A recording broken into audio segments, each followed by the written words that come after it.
My topic tonight is, I'm here to help. My grandmother taught me to love worms. Gran would shout excitedly, "The rain has stopped, let's go outside or we'll miss them." It took decades and many wasted hours watching worms before I realized that Gran was demented and a person could be Baker acted for doting on worms. This is a parable. I didn't call my grandmother Gram. I'm Jewish. I called her crazy. But the lesson here is that Gran was trying to help. Regardless that what she was saying made no sense, she was there to help, and now, so am I. Most people don't understand how much help they need. They can't see it. It's understandable. They don't know what I know. I'm here to help them know what they don't know but should know because I know it and I'm compelled to share it. No, really, compelled. It's just a gift, I guess. There are savants. There are idiots. There are idiot savants. There are servants. There are leaders. There are servant leaders. There are tractors. There is friction. There is traction. There are people who can't tell the difference. They need help. That's where I come in. I'm here to help. Here are some things I would like to help you with. Ordinary people do not have power. That's why they're ordinary. They will bore you to tears. Don't listen to them. Don't hang around with them. Hang around with me. Speaking of boredom, some people think it will lead you to brilliant ideas. It may lead you to take a nap, but what it will not do is lead you to brilliant ideas. For that, you need me. Finding common ground is a sign of weakness. It is important to maintain your position even as those around you are squirming in discomfort. I look at it as short-term pain for their long-term gain. My help. Here's something helpful. Forget multitasking. Try monotasking. You can barely do one thing at a time well. What makes you think you would be able to do more than one?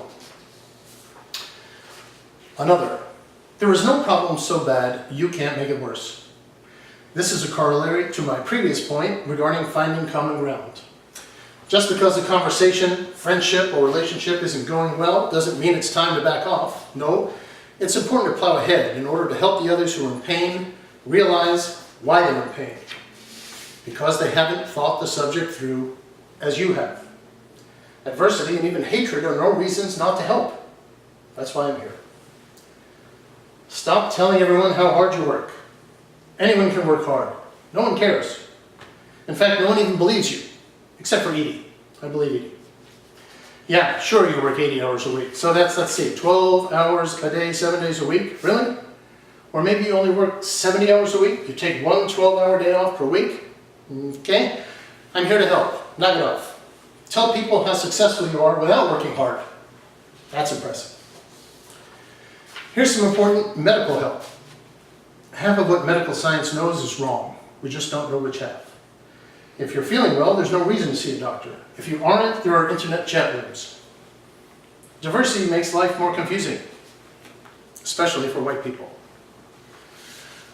There's more to life than being happy, right? There has to be. I want to help you out of the habit of using phrases that are annoying to me. Going forward instead of in the future. Team instead of staff. Asking and answering your own question instead of declaring your opinion. Do I think this is annoying? Yes, I do. Feeling things instead of thinking about things.